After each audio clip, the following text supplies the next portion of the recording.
Welcome to the First Vocal Plane Podcast with Sean and Rooster.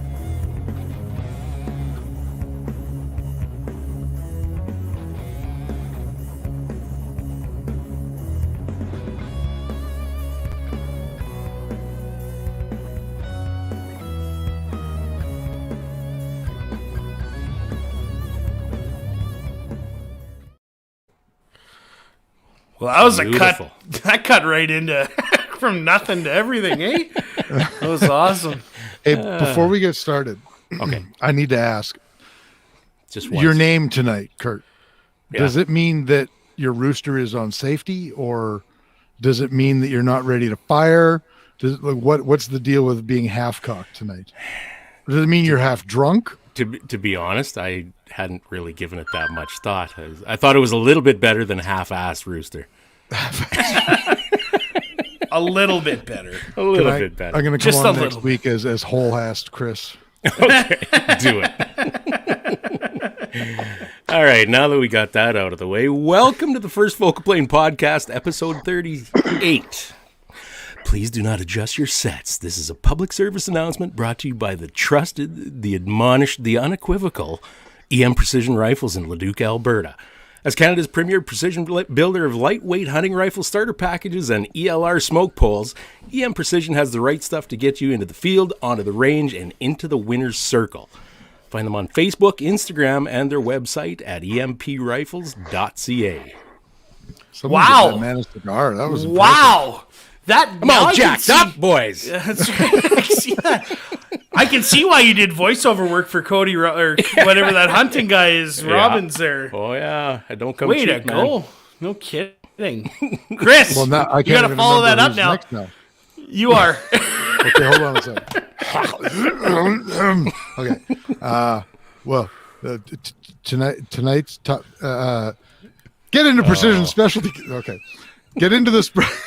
You totally fucked me now. Hey guys, seriously now. Get into the precision specialty coffee game with Bolt Action Coffee. With exclusive award-winning roasts boasting coffee cupping scores of 85.5 or higher, Bolt Action Coffee roasts will get your morning started right and keep you on target all damn day long. Baby. Oh, baby. Specially brewed with the precision shooting community in mind. Choose between Scopes Up, Overwatch, and Suppressed. Find them on Facebook, Instagram, and on their website at boltactioncoffee.com. While you're there, use First Focal Plane as your discount code at checkout for 10% off your order. Mother fudger. You guys are just making a mockery out of this. I'm so I know, right? disappointed in you right It's now. not like we have No, bills so to pay or professional. anything. Yeah, Okay? it was so professional, and then I just blew it. That's okay. People don't tune into us to be professionals, so. Nah, this is Speaking fine. of professionals, if you want to shoot like a professional, check out Call Sign 66. They're a veteran-based organization founded to facilitate multi-generational passage of information, ballistic applications, R&D, and shooter development. The omnidirectional passage of information is key to community success and growth, as our organizational philosophy is such that we all have something to offer. Welcome to the Brotherhood. Find them on Facebook, Instagram, and their website, callsign66.ca. You guys really stepped it up this week. Somebody had to. Speaking of stepping it up, we have a pretty a man of many talents, more specifically extreme long range shooting, Mr. Calvin Menard. Hey! Oh, sorry. Were we supposed to synchronize that? Hey! I guess so. Hi, Round of Calvin. applause. Okay. And moving along. No. So, Calvin, what you been up to? Yeah. Not a pile here lately. Just like everybody else, is trying to get through the rest of the winter, and some of the winter's work stuff starting to wind down here. So, I'm trying to get through all that stuff and try to get into get some practice in here for the start of the shooting season. But it's either been too cold the last little bit or just too much snow. So I trust you're enjoying COVID while it's here. From what we understand, we won't be able to enjoy it for too much longer. So Yeah. I honestly, I don't know. I kind of tune it out. that's probably the best. Yeah. Yeah, It's good I'm with policy you. right there. Yeah. So. Did you actually But- hear anything, Chris? Well, supposedly we have vaccines coming in by the ass truckload over the next couple of weeks. Oh yeah, I'll be first in line for that. I'm in line right now with my beer. So, Cal, why don't you tell the listeners exactly who you are? Like, what do you do, and what team do you shoot for, and that sort of thing? Open book, Cal. Okay. Well, I shoot for Applied Ballistics ELR team out of the U.S. I think I'm the first and only Canadian that'll probably ever get that opportunity. I think I'm probably the only and only person outside the U.S. so far. Yeah, just all I've been doing here lately is just go out and shoot some matches and train some people here and there. You know, it's basically a lot of it on my end, you know, and hold up to what I'm doing takes a lot of training and a lot of schooling on my end just as well. So that takes up a lot of time. So, you know, trying to space it out in between practicing and trying to train guys, you know, because that you just don't go and take an ELR course that's going to be a day or two, you know. They usually take 3-4 days, 5 days. So That's all. That's The it. first time. Yeah. Yeah. 3 to 5 days. I'm good. Yeah, I know all I need to know. I Hey. still got you guys there? Yeah. Can you hear us? No? It's that beautiful northern Alberta internet going on right now. Do I still got you guys there, Kurt? Yeah. Yeah, we're still here. Can you hear us? Ruh-roh. Ruh-roh. Quick, cut to commercial. Yeah. Check the internet, Scoob. Well, but in all seriousness, like Cal's a good friend of ours, and you know, it's very rare that you see somebody shoot for, you know, a company like Applied Ballistics.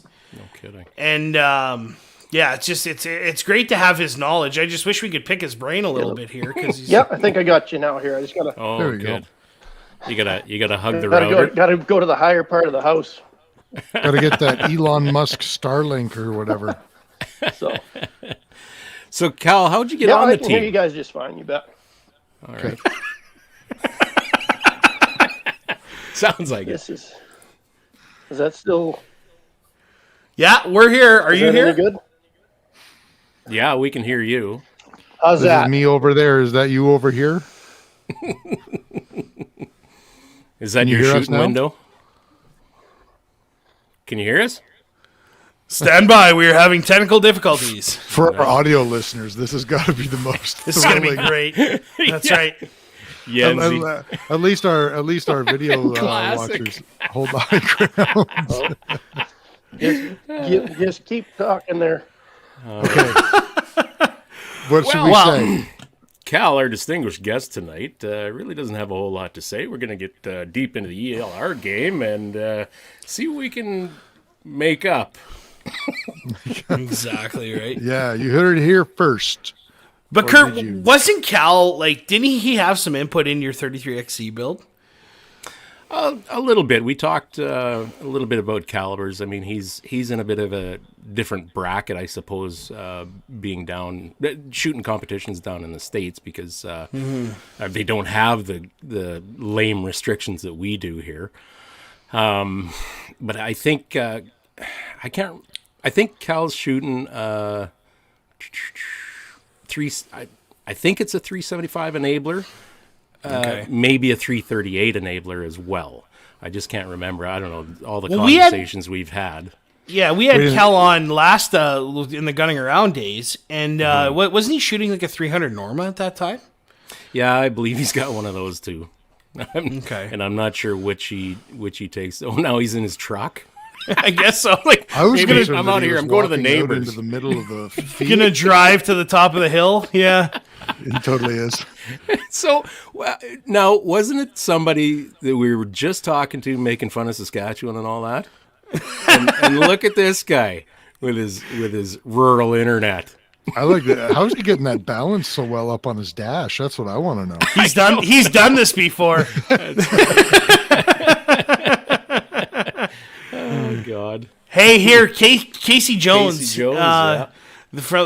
Casey Jones, is that the Teenage Mutant Ninja Turtle name? That's We can that's only the hope. guy. Yeah, that's right. Hey, well, he says, hey, come down to Oregon for a high desert ELR match, northeastern parts of Oregon. Come on down with Calvin. We would love to, COVID allowing. absolutely. That would be insane. I've never shot at altitude. I've only shot in a straight line. But I think that would be phenomenal, Cal. You're Casey. That's awesome. Dennis Lair, this is great. This is great. Yeah. Great audio. You guys are really killing it tonight. Yeah. That's right, eh? Well, you know what? Episode 38, and this is probably like The first time? First time Yeah. that there's been a real glitch. I love how he just zero fucks. He's just drinking his energy drink while he's driving in his truck. Yeah. Gotta get to the neighbors. Gotta go to he's pulling a Luke Godin and going to Tim Hortons to get the free Wi-Fi. Yeah. Hey? In a couple of minutes, he'll be pulling into Edmonton, and then his signal will be great. A couple minutes. But Shane in, Montour, is we need Calvin some sort gonna of shoot, music for King of this. 2 Miles. Do you guys know if Calvin's thinking about shooting King of 2 Miles? He's thinking about showing up. We talked about that a little while ago, and Wouldn't don't it be think he's awesome gonna if we could just compete. ask him? Yeah, Wouldn't it okay, be? I'm back. I'm back. Holy! guys. Hey, Calvin, are you planning on doing King of the 2 Miles? King of 2 Miles? We'll see what happens here. I might. Oh, hold on. Do they have Wi-Fi at Furlong's range there? I got Wi-Fi at the cemetery. I'm good.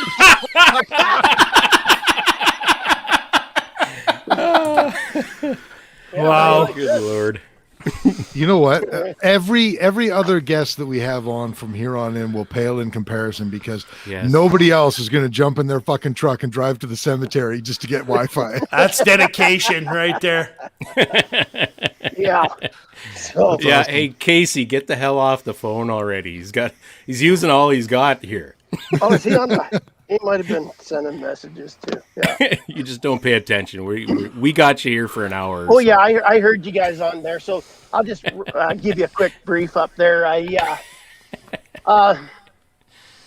between just training and whatnot, I don't know how much time I'm going to have this year.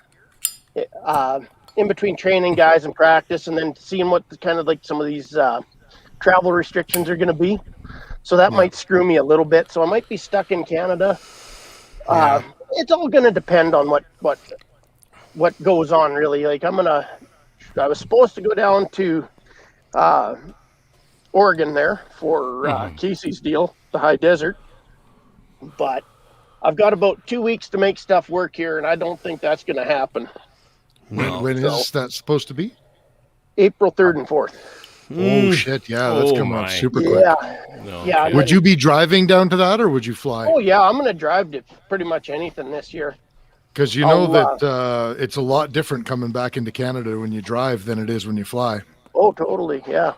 Yeah. So- Like there's no quarantine hotels or anything when you're driving. Oh yeah, and like any of my stuff that I do in Texas or anything farther, I'd probably just fly to drive to Great Falls and fly yeah. away from there. So we'll see. We'll see what happens, and I'm not too sure what's going to happen. As far as you were saying something about King of 2 Miles, I'll see if I'm where I want to be. Yeah, I'll probably show up. If not, I'd probably just show up and help guys out. And, Well, at the very least, you need to. like it's not always about going and shooting and being anything. If I don't feel like I'm to where I want to be, I think I'd rather take my time and use it a little bit more wisely, help guys out so they can actually experience what it's like to do something like that, not worry about, do it properly and not worry about everybody else. They can, if they I got a think problem, there's we can solve it there. I think there's a bit of a difference between you and most of the guys that'll compete at that King of 2 Mile.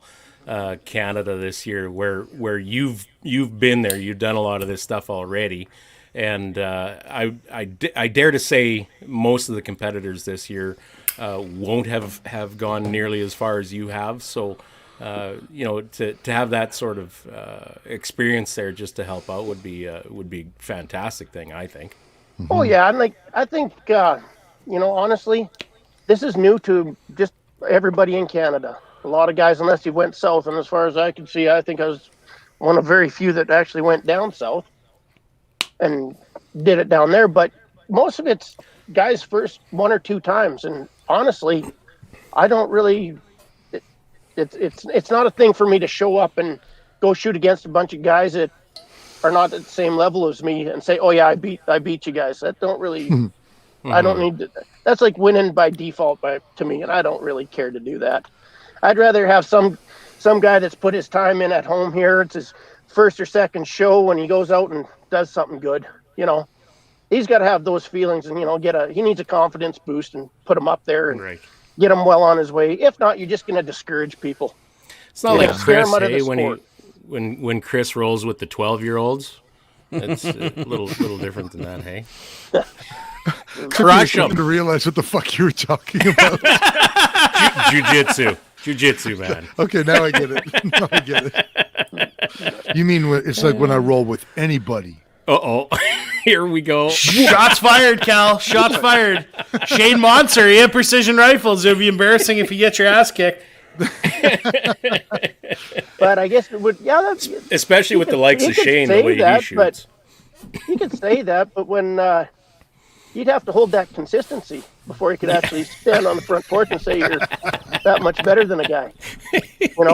I don't think I've ever went out and competed anywhere and won by default and then started sticking my chest out. So, if you want to start playing tough, step off the porch. So.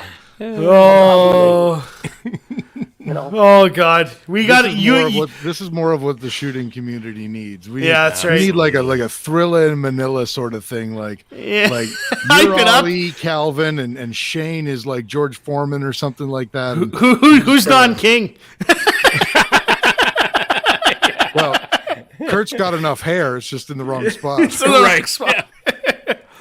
But in all reality, Cal, it would be stellar if you even just came and helped coach. Well, not I guess you can't coach guys on the line, but even just showed up and even helped us with our coverage of the shoot and gave us some insight into what's going on. And in between that stuff, and then just a lot of people run our applied ballistics equipment that need a little help, need a little clarification. That kind of stuff kind of gets them in the right game, Yeah. And I don't know how many times I've heard guys they just can't figure it out, or after they get done and they're talking to a guy a week or two later, you tell them something, they'd be like, "Oh, if I would have just known that was all my problem was, could have been a total different outcome for them." Yeah. And that's kind of what the whole thing about the applied ballistics thing is. It's not to go out and shoot matches and do all that. It's to help guys out too, kind of spread your brand a little bit and. Well, they wouldn't put it on the market if they didn't. They wouldn't put it on the market if they didn't intend to share it across the entire community, would they? Oh yeah, it's like we're not there out there to go out and beat everybody and show everybody. We're there to help everybody else get better. Right. No matter what it is, whether through technology or stuff that I do or whatever. Yeah. But don't get me wrong. If things are going good and I think I got my stuff dialed in and things are ready to go, I'll definitely go. But if honestly, if there's a shoot in Texas or something like that, I'll probably go to that first. Honestly, I go down to that stuff before I show it up. So, if you were to attend King of 2 Mile Canada in our severely handicapped rules here, what would you bring? I don't even know right now. I heard some rumblings that there might be a 375 enabler adjustment here, but I don't know 100% if that's true or not. But if we had to stick to the rules to what we did last year, I don't know. I'm just maybe I'll just keep it quiet. We'll see what happens. See what show up. You son of a bitch. Maybe like a 300 enabler or some shit like that, You have a 300 Norma, don't you? Oh yeah, yeah. Yeah, thought so. Pile of dead barrels with it too. So yeah, shoot it a little bit. So yeah, no, That's that thing's good. it's going pretty good. Having some pretty good fun here. I got a new Hawk Hill four groove barrel on it. It's been treating me actually really good. So yeah, What, we'll see what happens. What bullets are you shooting out of that? I'm a pretty big fan of the 230 OTMs. Mm-hmm. They've always done me good, and I think I'm on barrel number 3 now, and I can't fault them. They actually shoot really good. I've had a 4, 5, and a 6 groove barrel, and they've all been. I can't really find a difference in between any of those. Little bit of speed difference, but not much. It's something that's not even an issue. So, but You get more speed out of like a 4 groove than a 6, or what? the 6s that I was running, I did pressure out a little bit early, so I lost probably right around 30, 40 feet a second compared to the 5 and the 4.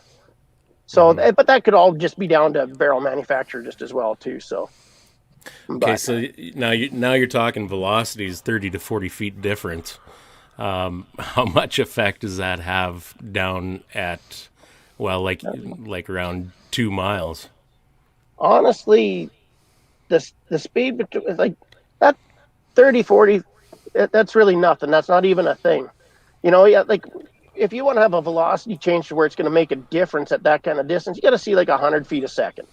100 feet a second, like could mean 4 inches at 1,000. Right. So up to a foot at 3,000, just under 2 miles. So that can be quite a difference. So when the plate's only 3 feet wide, so. Right. So that's I'm thinking more in terms of wind bucking rather than and that's trajectory, what I'm talking about. right? Yeah. Okay. Good. Yeah. Yeah. Figured 4 that's inches on the drift, and that's.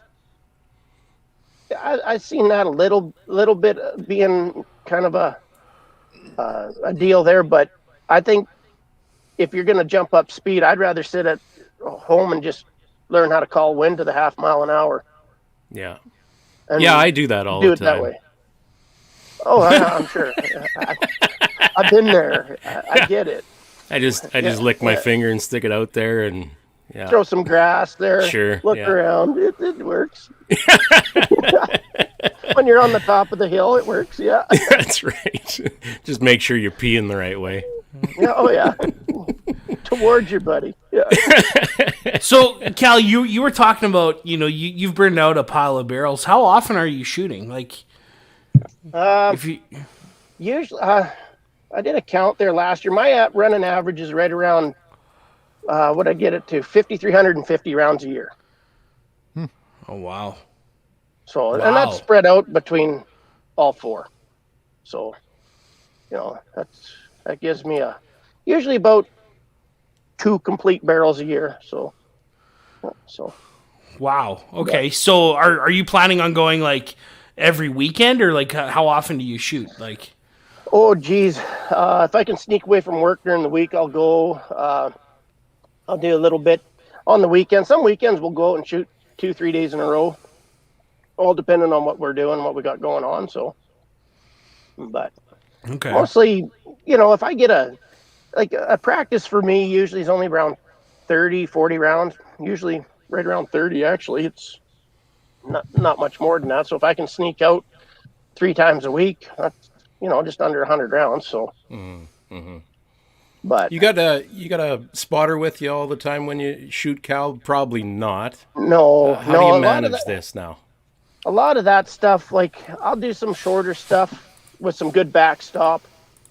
That's usually what I'll do when I'm by myself, and then just run the shorter calibers and have fun with those, and just try to pay attention to detail. When I'm sitting there trying to watch it, try to catch my pickups and let-offs, and try to shoot little like different days too. Like when you got a storm coming in and it's just an ignorant day, grab your stuff and go out there and just. It's gonna suck, but you're practicing on an extreme end. most people are staying inside, but that's what makes the difference in between people that are winning and people that are losing. Is you're doing stuff that everybody's not. So what are you doing for practice, Cal? Like, what are you using? And I'm going to assume you're not using your competition rigs for practice all the time. no, I one of my main go-tos is honestly my 300 Norma. It's the same wind call at 2,700 meters as it is at 3,200 with a shy tack. Okay. For a 300 Norma and a 230. It's the same wind call. So most people, like that's still quite a poke still. And then try to find that kind of land around here where it's not in the middle of a friggin' hay field or something and trying to get some report back. And, Right. You can send bullets all day long. I don't care. But if you're not getting any report back, even those far ones, they're not doing you any good. Close it in.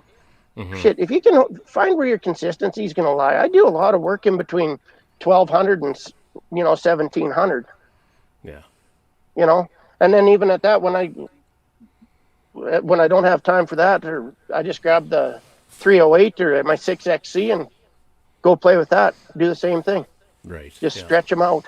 And it's not always about shooting far. It's paying attention to detail. But when we get out to the big ranges and we start playing with it, we're putting a lot of time in trying to sit there and read our wind and get our patterns and stuff before we even get shooting. So it's not like when you go out and like do a PRS match or something like that, you can just get into it and work your day. Well, when it's costing you $10 a shot, you kind of want to make them go a little bit longer. Like you want to get your money. Exactly. So, and there's really no glory in friggin' burning out a barrel on a 375. Like some of them are only good to. It depends on how you shoot them. If you hot string them, you might only get 1,000 rounds. But if you just take it easy and shoot the 5 rounds and park them, or do that. Like Chase, he's got 3 barrels north of 2,500. Yeah. And they're still shooting half MOA, so they're doing good. And I've known guys that on those ones they get 700 rounds and they're done. But they run hot string too. Right. Yeah. But. Yeah, I watched Chase today on a video with Eric Cortina. He was talking about exactly that, talking about running them a little bit cooler, a little bit less powder to get into that node just below the top end, and you get, he says he might get another 1,000-round barrel life out of that particular barrel. Oh yeah, and when a barrel costs you, I don't know, just the barrel itself straight around 800, 800 Canadian. And then get it tooled up. By the time I'm done, it's about $1,500 a barrel on that. Jeez. And I'd rather try to get as much as I can out of them, because I really I don't want to sit there and always have to break in a new barrel for that, or get halfway through the year and have to break one in. I want to try to get a solid year. If I get to the point where I'm at about, say, 1,800 rounds, and it's the end of the year, I'm not going to take it any farther. I'll park that and use it as a practice barrel, and then go in and get a fresh one and have that ready for practice years. Right. I watched Mitchell twice now that he's I think he's made the first target and that was it. So that was yes, tries to go defend his title there or something. That's happened to him twice there. He's cashed out there. Yeah, that's pretty tough on your brain, So at what point do you determine that your barrel is fit for pasture rather than competition? It depends. Like on my 300 Normas, depending. Like I say, if I'm coming into like 1,500 rounds right now on it at the end of the year, I'm not going to carry it on to the next year. I'll just get another one and get ready, and I'll get everything. You're close. Yeah, because I just don't want it to cash out early. So on the 375, I honestly don't know yet. That one ShyTac one we had it probably had about 3,200 on it, and it was still going strong. We just parked it. It was done. So 3,200 rounds at $4.50 a round. Oh yeah, she was carry the one. Divide that by 2, times it by 4. Yeah. Yeah, Jesus. that thing did really well. That was a Rock Creek barrel, and that thing was actually something else. Yeah. So, but Cool. yeah, we'll see what happens here. Like I'm gonna probably build a different variant here this year, and then just play around and see what happens. So, see what happens for the year. Any clues as to what that is? Or are you keeping that close to your chest too? Oh, it'll probably be an enabler of some variant. Oh, okay. Yeah. I'll stay with the business there. I won't veer too far off the enabler list. I actually really like it. I shoot those 407 grain burgers, shooting them at about 28-20, Okay. and you can mag feed them, and there's nothing wrong with that. No, oh yeah. So, and that enabler, that thing is such a kitten to shoot compared to a ShyTac. It's just, I can shoot that thing all day. Like it's not that bad. So, how much powder are you putting in that thing? I run 123.5 grains Okay. of Retumbo in it. So, Okay. Yeah. yeah. And then I'll, this other one here, I think I'll be somewhere right around 132.5 on my variant. Right. So, Well, hey, take us back a little bit to your maybe your learning days. You and I have talked a little bit before about wind school and that, and this is going to be an issue for Jens and me. Getting ready for the King of 2 Mile Canada here is really learning that wind a whole lot better than we already know. What I guess. How did you learn to call wind as well as you do? And I've seen what you do, Cal, and you're quite effective. A lot of that stuff is kind of voodoo, especially to the layman. I know what I'm doing somewhat, but I'm not by any means at your level. Just kind of wondering where a guy starts, what does he look for, how does he progress, all that kind of stuff. well, I know there's a lot there. There is a lot. So I ended up wanting to progress it on. So that's when I went down to Texas with Chase, and we went over to West Texas for 4 days, and just spent our time out on the wind school there, down in the valleys, and what do you call it, up on the top ends of the fingers and stuff like that in West Texas on a ranch there. I think we got 17 sections to shoot on there. So. Yeah, there's no end to real great land. It's probably one of the best wind places I've ever been. It's, if you get tired of shooting on top of the fingers, shooting down, you drive to the bottom and shoot up. And, Right.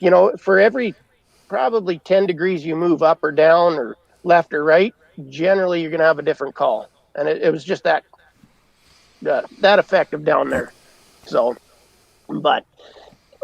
as far as for the stuff that I look for, like you pay attention to a lot of vegetation and stuff, and that's probably one of my biggest things that I pay attention to, simply because of going from northern Canada down to Texas. Everything's going to be different. Yeah. The trees move way different down there than they do here. The grass moves a little bit different. Like. Depends on what time of year too. You go down, you get into the green season in Texas, things are going to be way different than when you go down in, like, say, September, when it's all dead. Or I shouldn't say September, even June, July, all the green's gone. It's the same as here. You can shoot over in the West Country over here, and things, things are pretty lush. You head over to the east where you guys are, it's like brown. It's Desert. Almost. Yeah, that native grass moves a lot different than, say, the lush green stuff over here. So, you got to go there, and like I spend a lot of time sitting there trying to correlate my wind to vegetation, and that isn't just something you can sit down and pick up. You got to put time on it. Like there's days that I'll be out there with like the woman wants to go on a hike or something, and I'll just grab my stuff, be walking along, and just try to correlate trees or grass or whatever to where I'm at. And like even on my ranges, I'll walk back and forth, and that's probably one of the things I teach most guys. We go for a walk, and actually see what it is here and what it is over at the target. Yeah. You know, try to get guys to look for stuff other than like, where are you going to be where there's always going to be a flag hanging or a ribbon or something like that. And I still, every once in a while, the guys, oh, let's hang a ribbon off the target. I'm like, yeah, give her. And then they go follow the ribbon on the target and find out they can't hit nothing. Because I'm like, it's lying to you. Because absolutely, it is. Yeah. Well, even out on your old range, we did that. Yep. We had a stand on the hill there and just, absolutely get blown away down right at the target and go down 10 feet down there. There's nothing. Well, and Christ, we were standing right under the single flag that I have out there, and the flag's pointing one way. We're standing on the ground, 10 feet under it, and the wind's blowing a different way on our faces. Yeah. And probably another 10 feet up, it's going the other way too. So, absolutely. But that's one thing, probably picking up, like, a lot of people they're not, they don't pay attention to their surroundings. And that's a big thing. You got to look just not at the target, but you got to look all over on one side to the other, what's past it, it's just not from where you are to the target in a straight line. You got to pick up everything. When you're having somewhere between a 4 and 7 second time of flight, you got to kind of figure that path out there and try to get a little bit of somewhat of a foundation to what you're looking for. So when you do see something, when it all lines up, you know when to tell them to cut it loose. So, right. And I do that when I've had guys, when I've been teaching wind school and stuff like that, and they'll have a 308 and they'll be like, there's no way we can do this. And I'm like, just, you send it when I tell you. And that's when all my stuff comes in. And I know they know how to run a rifle. Most guys know how, without a doubt. A lot of people are on the same level when it comes to that. You just got to know when to cut it. And when you're trying to do it by yourself, it's a thankless job. It's tough. Some of those top PRS guys that can sit there and call it and go those boys are practiced, man. That takes some time to pick that up. Now, when you're shooting long, trying to do that at the same time, trying to catch your wind where it all lines up and then cut one, oh man, you're just going to drive yourself crazy. Like, you're going to hit, don't get me wrong, but it's not going to be the consistency that you're capable of. If you had somebody behind you that's doing, when they say send it, you send it. And like, we've seen guys hit sub MOA targets with 308s at 1,300 meters in, 14, 15 mile an hour winds. And they're like, there's no way. And then they hit 3 out of 5 out of them, quite consistently, And that's just with a 308 that's not supposed to go past 800, and you're not supposed to, it's just a thankless round. Right. But when you can call wind to 1/2 and 1/4 on that, and those boys sat there and watched them. I've had crowds of them behind me. I'll tell guys, you just wait. When I tell you to send it, you better be sending it. And it works, but. So vegetation and ground level is one thing, and I think we can all relate to that. I know some of us that are I hesitate to say this, but a little bit more advanced, I suppose. Some of us know that there are kind of layers of wind, right? You talk about cutting like to your max ordnance. Cutting that elevation in thirds sort of thing. Now, how do you account for that? I mean, unless you have an indicator up at the top of your max ordnance, how really do you account for the difference in wind up top versus what you see in vegetation and that down on the bottom? Or is that just voodoo? No, there could be there's a little bit of voodoo to it, but there's a couple ways of doing it. Like, and I teach guys how to pick that up in school, but for the most part, like 60% is about where of the total distance is where your max ord's going to be. Right. So wherever you're looking for your range, just find something that's, like, say we're shooting 1,000, find something that's 600 and look around from 600 back to you and look from the ground up. Go in, like most of these kestrels, they got you just go down into the environment or ballistics, and you go down and you can run right through it, and it'll tell you where your max ord is. Mm-hmm. And you can it's in inches, so you translate it over to feet, and then figure it out from there. And it's not hard to find, and you just take a look. Are you above the trees, below the trees? What are you? Right. You know, is there a hill right there beside you? Are you clearing the hill? Aren't you clearing the hill? Is it covered from there on into the target as it's coming down? Are you canceling? Are you gaining? Mm-hmm. You know, it all makes a difference in between. So not only just as far as layering will go to a certain amount, but then you also got to cancel out for some of that just as well on your way there and your way down. So absolutely, yeah. But it's something that you know, wind is one thing. Like, it is probably the most perishable skill in shooting. Like, it'll kill you. Like, that's why in the spring I like to go take a 308 and I'll run, you know, 400 or 500 rounds out of this thing just to see really how bad I suck. You know, it's a humbling experience some days, you know, like just. I like to do things just to see how much I suck too. Oh, well, then that way you know where you got to practice, right? Yeah, you know, you're right about that. Yeah. You know, and that's the thing. You don't want to go out and practice easy, because you ain't ever going to get fuck all if you're going to keep practicing easy. You're just going to be just another guy. Absolutely. You want to exactly. You got to be doing shit that other people aren't doing. So if you can find something you suck at and then try to gain on it, you're going to get somewhere. And it does little pieces all over, like little pieces at a time, and you'll get there. But you know, as far as trying to, like, your exposure, you can know it all. Like my wind sheet for my wind course is a page and a half. I can teach you all that, but you know, it's exposure. You can know it all, but if you don't have exposure and you're not practicing, it's going to suck.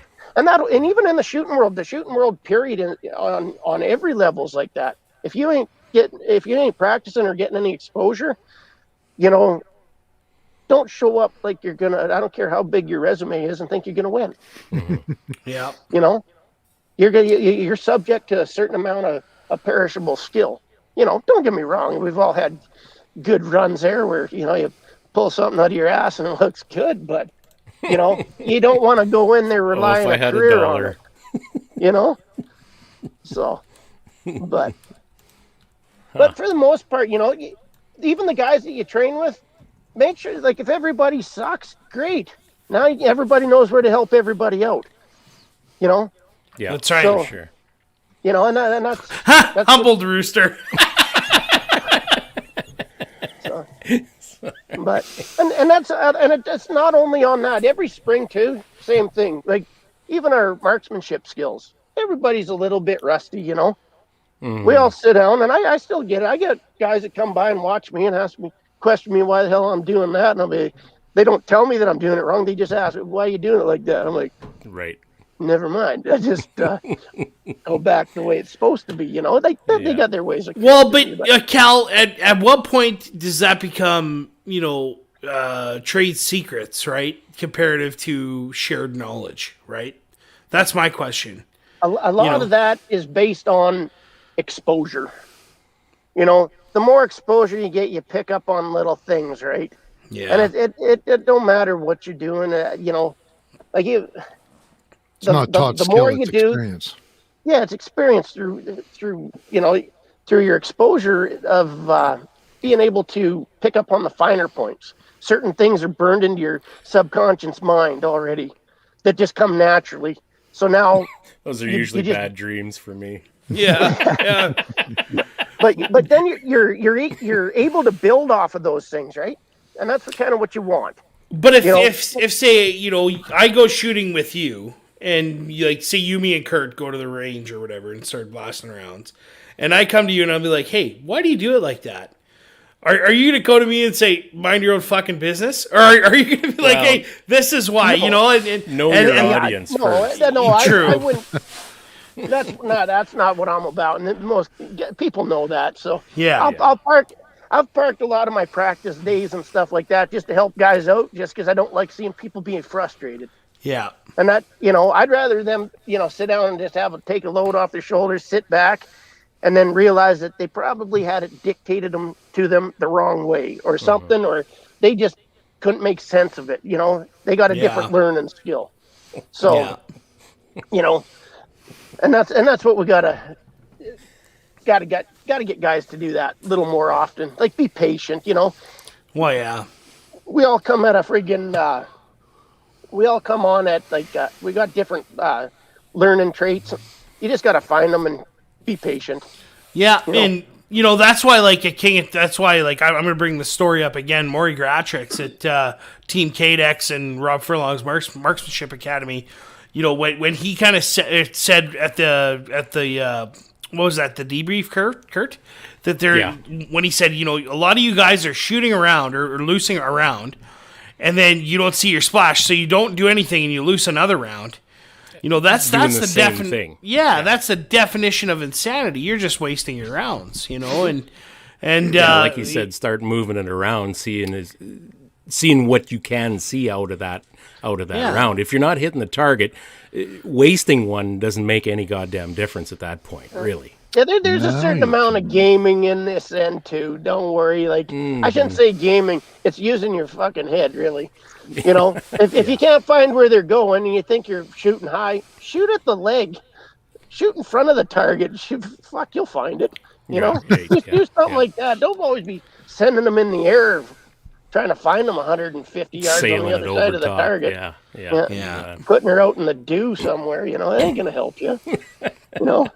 No, James Kopech, he says, learned a lot at Roosters with the tailwind switching over the left and right sides. That to me brings up the topic of aerodynamic jump and things like that. You want to talk a little bit about that? That sort of mystifies me a little bit yet. I thought I had it down pat, and then I had a conversation with Dennis Lair a couple of weeks ago, and that conversation with him turned what I thought I had as knowledge on its fucking ass. So I'd like to get your take on aerodynamic jump and what effects that bullet, or what effects that wind has on that bullet when it's coming in from behind you or in a headwind. Okay, so as far as aerodynamic jump, that's initial. That's right out of the barrel. When it gets there, that's when we're starting to play with it. That's where when you start dictating your wind speed, like say 10 mile an hour. That's when we're going to know whether we're going to have a high or a low elevation, right? Right. So the more wind, depending on which direction we're coming from, we're going to have high or low, right? So you're going to need more elevation coming from the left, less when it comes from the right. And that's how we're going to have to be able to dictate our aerodynamic jump. As far as headwinds and tailwinds, these are the two hardest winds that you'll ever shoot in. It's not from 9 o'clock. It isn't from 10. It's from 12 and 6. These are the hardest ones because it's never consistent. It'll float from 11:30 to 1:30 or to 1 o'clock or 11 till 1 pretty fast. And the difference in elevation is huge. Yeah. So that's where I struggle, Cal. But so you got to kind of take the lesser of both evils and just know that you're going to be shooting on a 50-50, right? So if at one point or another, it's either going to go to left or to the right or to the left or to the right. Well, might as well hold left edge and correct for spin drift. Let her rip. Fuck it and huck it, as Casey says. It'll go. 50% of the time, you're probably going to do good. And me and Jared, we went out and this was our whole deal one year was just to shoot headwind, tailwind. And we thought we got to move this whole range because of last year. This isn't going to work. Well, lo and behold, the whole year the wind blew from the back into the front of us, so we didn't have to move. But what we did, we got up on the high hill and we had a summer follow field. And we were out there with he had a 6.5 Creedmoor and I had my 6XC, and we just went back a mile and just sat there. I think I had 60 round or 50 rounds, and he had 60, and he hit 6 out of 60. And I hit, I think, 2 out of 50. And yeah, that was quite the practice. But you know, okay. Here's the thing: it's not like we're shooting a 3x3 plate either. We're shooting the small lipstick, you know, the one the size of a sheet of paper. Yeah. At a mile, just Good to Lord. see where we were at, and that was just trying to catch everything based on a 50% deal that we're gonna hit it. And how many of them? Like if we were shooting like a 2x2 plate, I bet you my hit probability would have been easily. Oh, probably 45-50% easily without even trying. Right. You know, like even if we're shooting an MOA plate that was, you know, we'd have been right closer. I probably would have been on at about 30% on an MOA plate, but on a 2-foot, yeah, it probably would have been 45-50. We'd have been right up there. But, you know, that's the thing, being able to try to pick up, trying to pattern it a little bit. And it's tough because wind doesn't blow straight. It's like a snake. You know, and that's where your 50% comes in. Take a left edge and it's going to take a chance, you know. Right on. But so can you get into the mechanics though a little bit? Tell us how how that bullet is affected. Like you said, when you got a left wind versus a right wind, what are the mechanics of that bullet going high or low because of those individual winds? Well, so aerodynamic jump. I'm really testing you, hey? So aerodynamic jump it's based off, if you go look up stuff, a thing called Magnus effect. Right. It's the same kind of idea. It's all on spinning. So if we're taking a right-hand spin coming out of the barrel and we got a left wind, the wind is affecting the bullet as it's turning to the right. It's affecting the top end of the bullet. So it's the wind is to where it's hitting the bullet is actually the bullet spinning is trying to work against the wind. So it's like riding your bike up a hill in a wind, right? You got to put out that much harder to get there. So when you're spinning that way, if you're coming into an opposing wind, of course, it's going to take that much more work to get the elevation that you need. So you're going to have higher elevation. Now it's opposite if it's coming from the right because it's helping it. Okay. So you're going with the wind. Right? So it's like riding your bike away from the wind. Right. You can go real fast with very little effort. And that's why we end up high. And a lot of those F-class guys, they'll play that game a little bit too.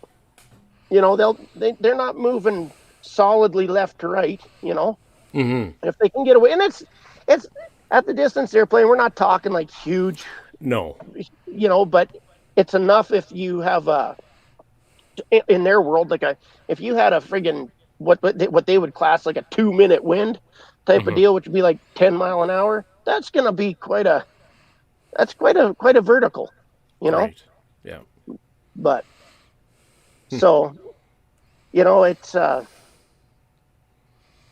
that's why I say shooting headwinds and tailwinds, you don't really have, well, you still have to take into effect of that.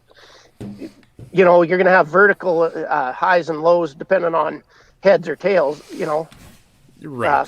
Well, you know, like 10 mile an hour wind, headwind or tailwind is going to be 15 feet a second. Right. Decay or increase. Okay. Right?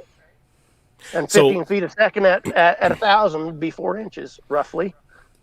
So Increase headwinds and tailwinds, say between 11 and 1 o'clock and 5 and 7 o'clock for your tailwind.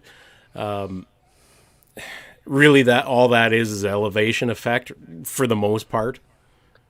For the most, yeah, I'd probably give it to the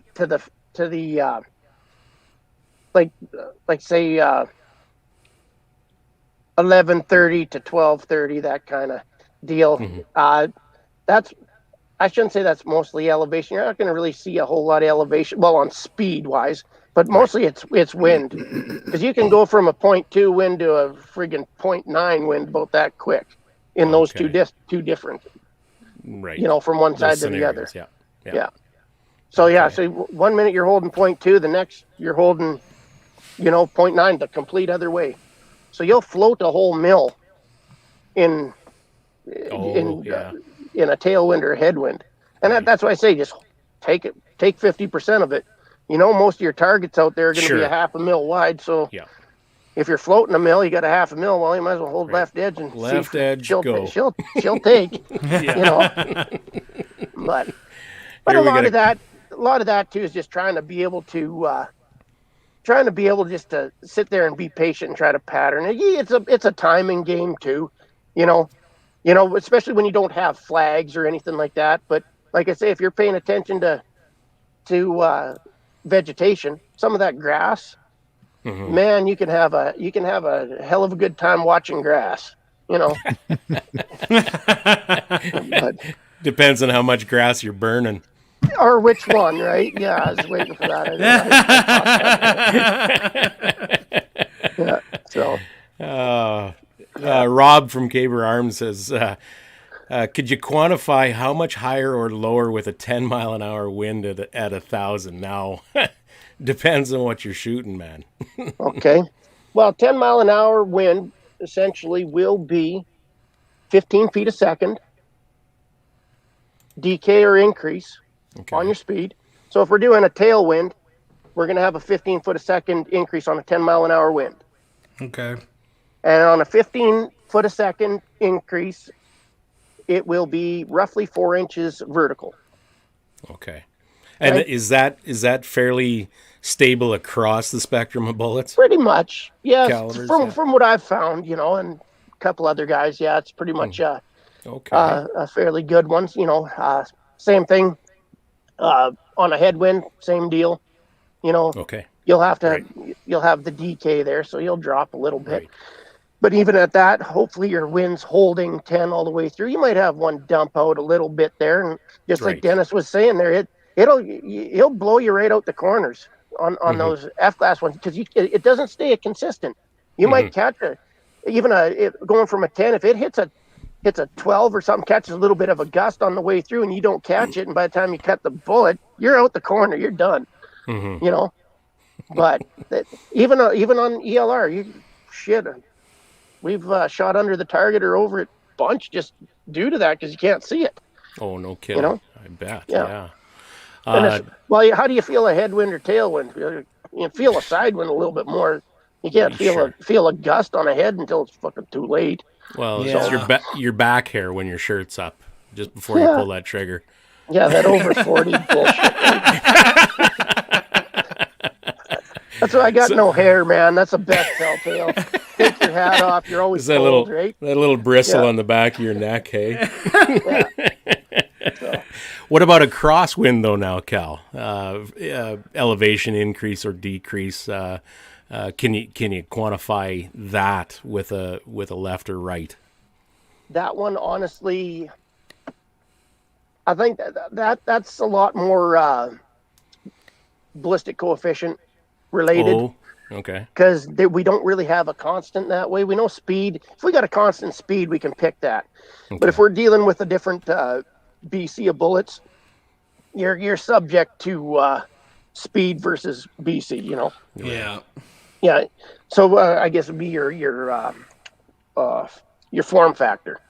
If you got a form factor that's low, it's going to be better.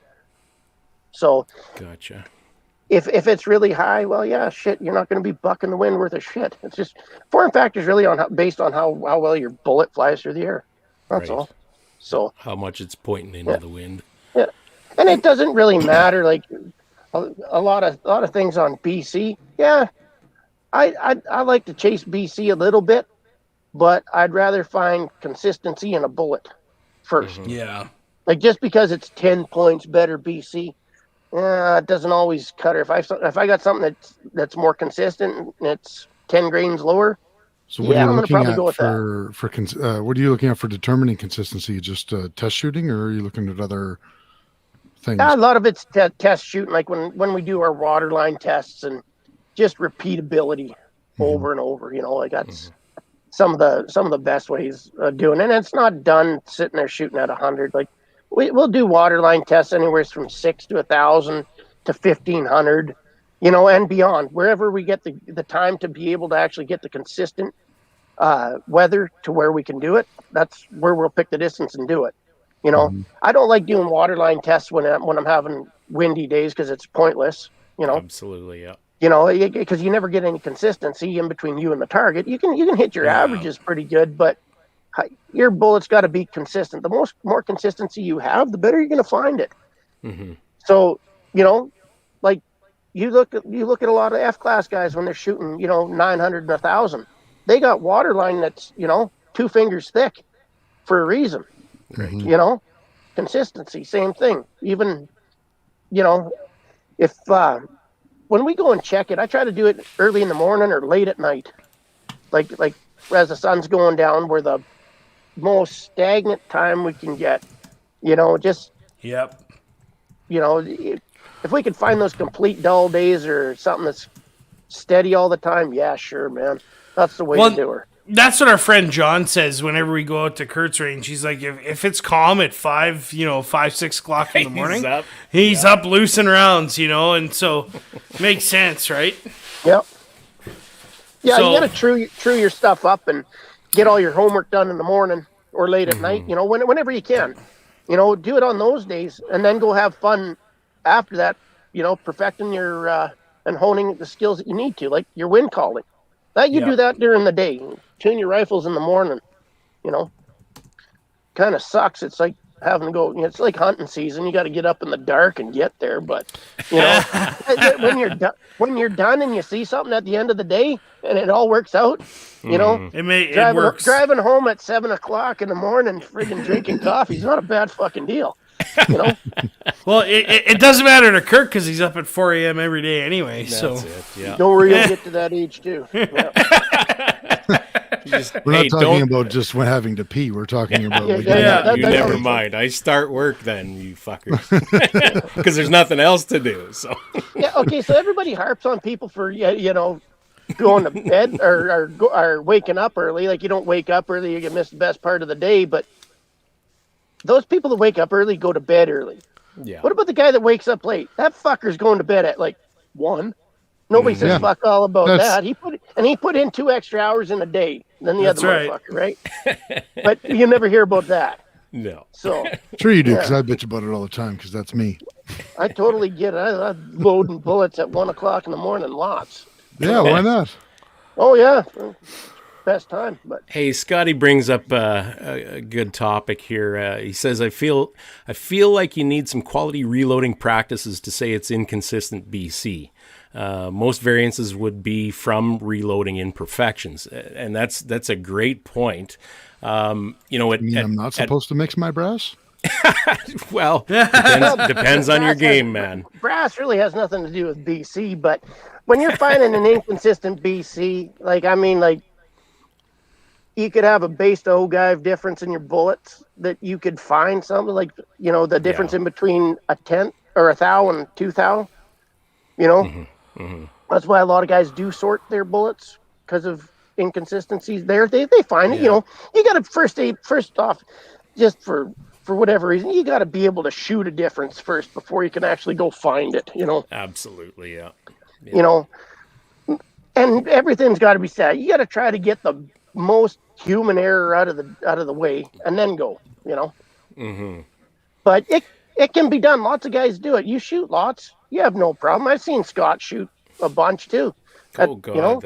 At the end of the year, you'll do fine. But you can find an inconsistency in a bullet, and it depends from what you have for a barrel in the spring to what you have for a barrel at the end of the year. Mm-hmm. You're going to see an inconsistency. You're going to see ballistic coefficient decay. And if you don't think so, well, I don't know. Going from a new barrel to one that has 2,000 rounds on it, I almost think she's a little loose, right? Yeah.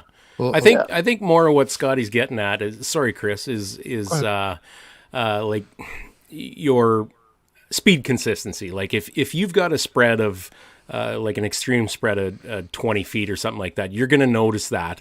And how do you, where do you have to get to in order to say, okay, that wasn't my inconsistent velocity, that's inconsistent BC? You get where I'm. Well, you tracking? yeah, what I'm, okay. So inconsistent velocity can play in, usually 16 feet a second and under at Sure. 1,000, because that's spread in between 16 feet a second. High or low, you can hit. If you have 15 feet a second fast, you're going to hit the top of the plate Sure. at an MOA plate at 1,000. If Yeah. you're low, you're going to hit the bottom, and Right. you're still in. So, like I say, 4 inches, 4 inches, you're going to be 8-inch spread within 30 feet a second. Mm-hmm. So if you're, give or take. Now, as far as true speeds at the last 10% ideally of Of your supersonic, range. Right. of your supersonic, right? Okay. Yeah. Now, to find an inconsistency in BC, well, you're going to have to find that when you're getting the last 10% of transonic. That's where you true your BCs at and find them from there. But you're going to end up with an average. And most BCs, there's like lathe turn bullets are very, very tight. I can't even remember the numbers on it. Some companies, they don't worry about that because their BC isn't really coming into effect for the distance that bullet was designed for. So that's why when bullet selection comes in, you got to kind of take that into consideration. Some people got a little bit of a variance there and some don't. So, I shoot lots of burgers for the fact of the variance is very, very low. Yeah. Don't get me wrong. They cost a little bit, but what do you It all does now, Cal. Every bit of it. And it all depends too on what I'm shooting. If I know I'm doing a lot of short range stuff, I know which bullets I'm going to go to, and I'll like honestly, I'll throw a lot of Hornady downrange. From I got my practice place up there. It's only out to 750, and I got a good portion of that place graveled with Hornady friggin' bullets. So, but for the most part, as far as you got to take the human error out of it first, and got to get all the elements out. Consistent winds. That's what I say. Early mornings. Even right down onto how a guy runs a rifle. Like I usually do, probably 30, 40 rounds for a warm up before I even get into doing a waterline test because I want to be on my game. Right. Yep. I don't want to screw around and I shouldn't say that all the time. If I go and take I run a Rempel bipod and a protector model back bag too, a lot of the time when I'm doing it. But if I don't have those available that day, just due to the land I'm on, I got to put a pile through to just make sure I'm on, and then I'll do it. Yep. And I've had great success on both ends, But let's ask you another BC related question from Spudman. He wants to know, as the bullet leaves the barrel, is the BC of the bullet changing as it imprints itself on the barrel or from the barrel? From the grooves and lands. Yeah. And that, to a certain degree, yes, because every barrel is going to shoot something different. Just because the BC on the box will say has a G7 of like a 313 on a 115 or a 6 mil doesn't mean that that's going to be what your barrel is going to be throwing it at. Because you might have a little bit of a choke in that barrel, might make a difference there too. Your lands and grooves might be cut a little different. Barrels are, building barrels is a black art. Most people, they don't just go and tell their secrets to each other. They keep that stuff to themselves too. Everybody's got their own proprietary stuff, and to find consistency all the way through from one barrel manufacturer to the other, you're going to see something totally different. Yeah. So, your stuff might shoot a little bit different than say what mine, and we'd have barrels that are made by the same guy and they'll be subsequential. It might be, 1 or 2 points, And like I say, going from a new barrel to one that's close to, 3/4 or half or end of life, you're going to see a little bit of difference in it all there too. So you just can't go out and true it and have it ready to go and say, oh, that's good for the life of the barrel. It depends on what you're shooting. If you're shooting 2 MOA targets all day, fuck, load her and go, burn that bitch out and carry on. But if you're trying to do something like on an F-class end or something to where you have to shoot in an MOA target, you're going to pay attention to you're going to be tuning your load a little more often because you want it to. You got to be it. You have to have it on. You don't have room for error there. That's one place you don't want to worry about it. Right. You know, I would say, and tell me if you think I'm wrong, Cal, but I would say an aged barrel probably has, and depending on how much, of course, but probably has more effect on a bullet in the way it flies than actual BC differences does, or the effects of the rifling grooving that bullet. I can't see that happening very much. But as like you're saying, as a barrel ages, it takes a different, very small, different shape, and it strips copper in a different manner as it ages and all that kind of stuff. Oh, yeah. I'd say that has more effect on a bullet than just simple grooving, wouldn't you? Oh, totally. You know, like, well, you look at an aged barrel, you're burning throat there. So it's, you got to, the lands are way up there. Shit, I've heard of guys that have, the first 8 inches of their barrels pretty much smooth. And, and they still shoot. Yeah. And they shoot really good, I see that in AR barrels lots.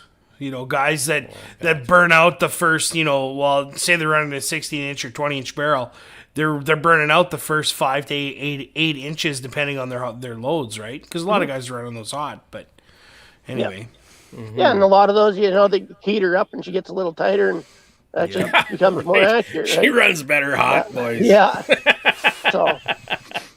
But yeah, over the course of, it's like anything else, it's just like running a piece of sandpaper over wood. You keep going, you keep going. It's going to knock it down, right? Same thing's the inside of your barrel, right? Mm-hmm. It's all erosion, gas erosion, the whole 9 yards. The heat's going to play its part. It's,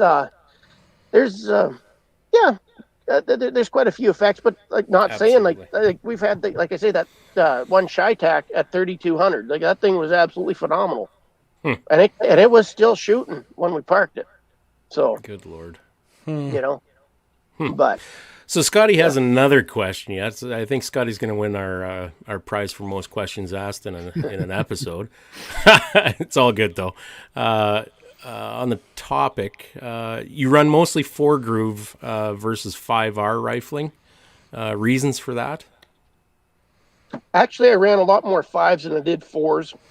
I just recently switched over to 4s to try them to see if I'm going to see maybe a little bit of a life expectancy change doing the way I shoot, depending. Actually, on the bullets that I'm shooting too, going from like say 230s to 245. See if I'm going to get a little bit of life out of them. That it's really, I think it boils down to what a personal preference is to what you like. I'm not really one to go with because the crowd's going with 4-groove, or the crowd's going with 6-groove, or right. I got a barrel, great. I got a Krieger and it's 5-groove. I really don't care. I'm going to put it on and I know it's going to go because Right. I've burnt out half a dozen of those bastards and I know they're good, but also in the same fact, if I know they say, well, all we got is a Krieger 4 or a Bartlein 4, I'll be like, yeah, shit, I'll take them anyways. Cause Sold. Well, a lot of guys are running them and like thousands of guys are running them and doing really well with them. So, you can't really knock it too. Other people have done the work too, so you can have a little bit of, warm, fuzzy feeling and know that shit's going to be okay, Right. But there's really no reason why I'd go from a 4 to a 5. Sometimes, I seen a little bit of pressure at 6, but I just kind of parked that a little bit because I also found it kind of went out a little early on me, but it's nothing to where it's going to be a total game changer. For that fact, yeah. Your reloading practices, how fussy do you get with your cases? How fussy do you get with bullet run out? All that kind of stuff. Do you get manic about it, or do you have your limits, sort of thing for bullet run outs? Say, as far as bullet. I honestly can't say that I've seen much difference from. Yeah. First off, this day and age, bullet runout really for the stuff that I buy or you buy or whatever. If you find a problem with it, you're sending it back. They're going to send you a new one right off the hop, right? Well, it's more than likely the way you're setting up your dies and your practices with resizing anyway. And that's what most guys, that's what I think a lot of guys discount is that, Jesus, I've got this run out. There must be something wrong with the die, instead of looking at how they've actually set up their equipment and run their stuff through, right? Oh yeah, even the best of guys are going to have a die problem once in a while. You make enough shit, you're gonna have a fuck up somewhere along the line, right? Anything made by humans going to do it. But yes, sir. The as far as like run out, I can't honestly say I've seen a whole lot of difference. If I see something beyond 3, I'm going to be really concerned. I'm going to try to watch this, but I can't say as if I've had anything over 3. Right. I can't say I've had anything over 1.5, honestly. My stuff's been actually really good. I've been really fortunate for that. Most of the time, I'll run anywhere from 0.5 to 1.5 most of the time, but runout's not really a concern. I don't really see that on my end, because once it gets going and it gets on its path, it's gonna go. Don't get me wrong. If it's crooked by a little bit, I've had, I had my 1-300 Norma. I had 3 out of 5 lands come right back to the friggin' case mouth. And what difference did that make whether I had run out or not? I had 3 out of 5 lands hitting it. But that was probably, to date, probably the most accurate barrel I've had. It just screwed with my head because I couldn't handle the fact that the son of a bitch was hitting all the time. And I'm like, I just don't get this. But it shot really good. So that's good. But it's like on brass and all that stuff. Yeah. When I'm bumping it, I try to keep everything, within the half a thou. When I'm seating, same thing, within a half a thou. The equipment I got and the stuff I use gets me there. It takes a while to find your consistency and where you get going. And, you'll find your errors here and there. Like some guys use wax, some guys use oil, some guys use Hornady spray. Like it all depends on what works for you. You'll find where your consistency will lie and what you can get away with. Right. Don't get me wrong. Like I tried to be sloppy as all hell sometimes because I want to see what I can get away with. But then all of a sudden my brain defaults to, man, I can't do this. OCD. This just pisses me off. For the extra, say 20 minutes that it would have taken me, I'm like, what's one more beer, right? Fuck, I could be doing this. But Spudman's got a question that kind of leads into what I was going to ask next regarding neck tension.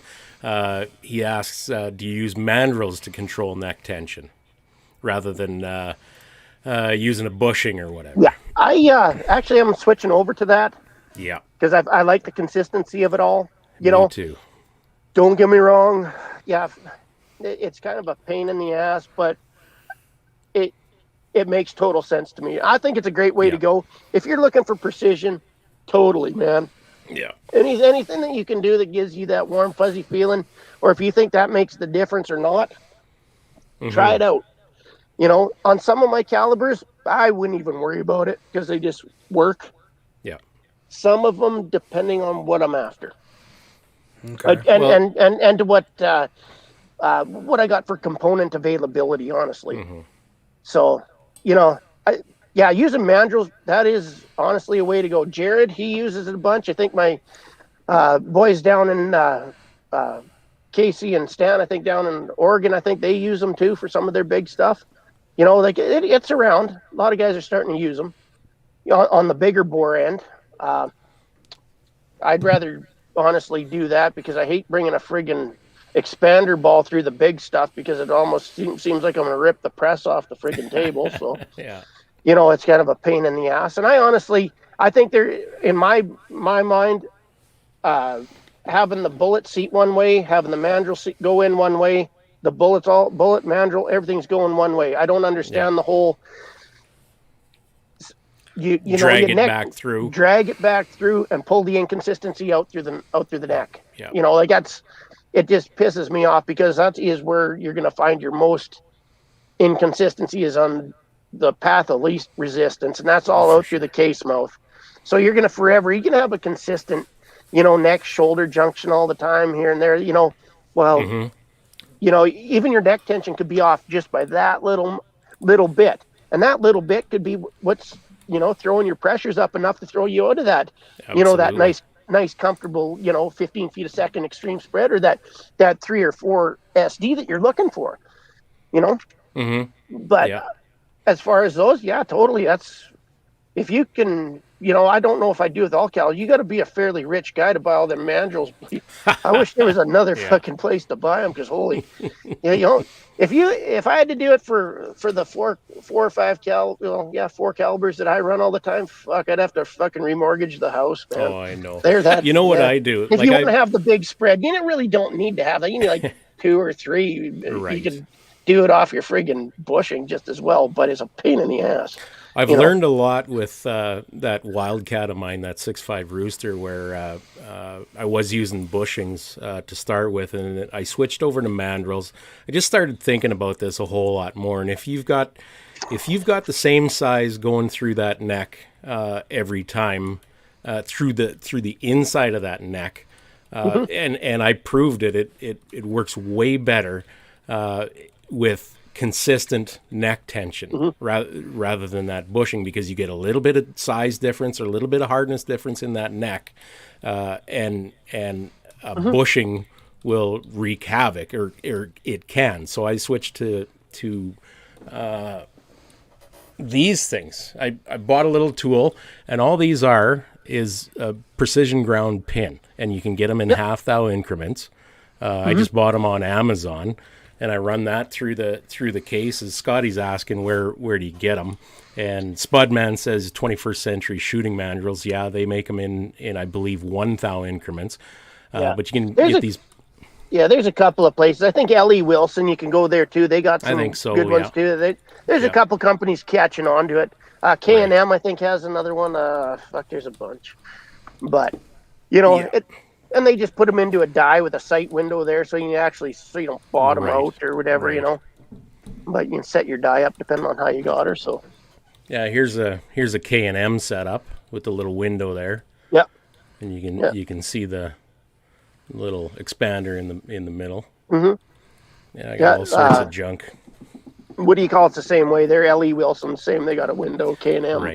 Right. I've found that it does make quite a bit of difference over the bushings. Honestly, what do you run for neck tension, Cal? Typically, it all depends on the bullet, but honestly, I've been doing good at 2 thou. Two. Oh, is that right? 2.5, and that's generally because most of the time, like I usually pack my rifles hunting and stuff too, so I just try to be one and done, or even when we're banging around, because I ship a lot, across the states and stuff. 2 thou seems to hold out really good in some of the cases I've got anymore, so I'm not really worried about it, and I can't really say that I've been able to change the seating of them, like maybe a little. If you're a little bit light and you're flying with them, totally be a little bit of a difference, but I usually ground ship all my shit anyways based on that. But I've been gravitating. I've been gravitating more to a heavier neck tension. It seems to smooth out my deviation, my standard deviations quite a bit. So I'm getting upwards of 3 and 4 thou on some calibers. Oh yeah, honestly. And that's most of my burgers I usually run 2. On my Hornadies I run 3. My D-Tacs on my 6XC 6. What? Seriously? Seriously. You're not stripping any copper off of those suckers when you're pressing them in? No, I got a pretty good chamfer on them there coming in. So, yeah, you bet. Yeah, nice 30 degree all the way. Yeah, no kidding. But yeah, and that's just kind of what it was taking to make them work. So Well, you gotta mess around with them to see what the hell they like, and that feedback, like what you're saying earlier, and feedback includes that velocity measurement. You know, Oh, totally. what kind of consistency you're getting out of them, for sure. Yeah. And there's a lot of times, like even when I'm shooting strings and stuff, we set up the lab radar and catch it all just to see where we're at. And, and that makes things a whole lot easier. So when you're going and shooting a 5-string and all of a sudden you get one that's shot off into the fucking sky there somewhere, you know, like 4 inches high. And you're like, oh man, well, fuck, I blew that. And then you look and it's like 40 feet a second higher or speed than everything else, you know. It gives you something at least to fucking blame it on, right? Absolutely. Makes you feel better at night. You don't have to go take your gun and put it in the truck hitch and bend her over and go fishing. You've got her figured. So you're still in the game, right? So, data is all I can say. Yeah. So, right on, man. Well, we're getting to the end here. Well, me and Chris have just been silent throughout this. Just You're soaking it up. Just sponges, just listening to you two just give her, and it's been I've been phenomenal. Googling the majority of the definitions of the things that they've been talking about, so it's hard to contribute when you're looking up definitions for most of the conversation. I have no clue what you guys are talking about. Wow, there's a ton of knowledge here, and right, we Cal can talk to beginner aspects if we want, but we really dove deep here, and this has been phenomenal. And shout out to you, Kurt, and Gas Rooster. He says now I'm done. That's right. That's a lot to digest, buddy. Matt, you never carried an episode before, or what? That's right. Yeah, exactly. But no, shout out to you guys. We could talk all day about this stuff, and this has been phenomenal. Yeah. So Cal and I talk pretty close to once a week, hey? oh yeah, And we go through all of this shit. I don't know how many times. I still don't know fuck all. Well, you got, like I say, the more you talk about it, the easier it gets. The more, it's that, you got to get your subconscious mind trained. So the more and more you do, it becomes second nature. Like repetition becomes habit. Yep. Oh yeah, the stuff I talked with you guys, and then I talked to with what do you call it? Like my guys down in Oregon, Casey and Stanley and Chase and buddy Jared and Brent. Yeah, we go through a bunch of that stuff on a fairly steady basis, Right. That's how we all stay into it, somebody runs across something, tells the next guy, and we go try it, or they try it, or whatever. Sure. Don't get me wrong. There's days that I fucking just want to quit, just because I just. But then I'll call. I can call you, or I can call Jared, or any of the boys down south, or Brent, and they'll say, yeah, it's just something simple. Give this a try. I've had this happen. It did the same thing to me. Fucking go and try it. Okay, somebody had that actually worked. So good. Yeah. Yeah. Well, that's what it's all about, I think. Sharing that, trying new stuff, disproving things. Oh yeah, proving things. Yeah. And a lot of those are just the recipe, what it takes to be I shouldn't say successful, but to be consistent at what you do. Right. And if you're consistent, you're going to have success. That's right, for sure. Along, and that's in everything, right from ELR to PRS to, there's always a place. You for name it, yeah, for sure. So, yeah. So when a lot of guys say, you just got to find where your inconsistencies are and be able to live with it. If that's all you got, accept it and carry on, which I know is a hard pill to swallow most days, but if you can, there was limitations. Yeah, been doing it for 49 years. Or your system limitations or shit like that, right? So when you know it, it's kind of all right. You know that your skill isn't being compromised. You're actually learning something while you're going. So, but awesome, buddy. Well, thanks for all of this. This has been stellar. Fantastic. And if people want to find your exploits or what you're doing, where can they find you, Cal? I go on, I usually keep my shooting stuff on Facebook, and that's about it. I don't really go anywhere else. If you want to ask me something, just find me on there, send me a message. It's all good. I answer everybody, because, if you're getting a hold of me, you must want to know something, and the thing is, if I don't know, the boss, he does. Yeah, I got ties to the top guy there, so I think I'm pretty good. Right on. We're pretty well lined out there, but yeah, I just go on there. I was trying to get away from the Facebook stuff and whatnot, and Yeah. just because it just pisses me off to do it. But I was talking to Chase there the other day, and I said, "Fuck, am I missing a lot of stuff?" He starts going off. Oh, did you see this? Did you catch this? I'm like, Right. no. Yeah, It's a necessary evil right now. Yeah, They sometimes have a that's liberal okay. government now. like even for like matches and stuff like that. That's where you get a lot of your heads up is on that kind of stuff. Yeah, You know? that's the only reason I joined Facebook almost 2 years ago. Yeah, there's nothing like trying to lay in bed on a Early Sunday adopter. and at 7:00 find out that, oh hey, you got to enter. I'm like, I'm not even awake yet. I gotta find where I gotta enter. I don't even know, so you gotta go and fire up Facebook, try to figure out how to get that going again. Yeah, exactly. Line it out and go, and yeah. Just Or you, before or we you wrap get, things- sorry, Chris, you got dipshits like me messaging you, hey, you want to be on a podcast? Yeah. Yeah. Okay, well, last yeah. question. Yeah, What just do we before got we here? wrap up, Sylvia wants to know how many rounds do you go through before you clean your barrel? Well, that all depends on my big So bore everything stuff. depends.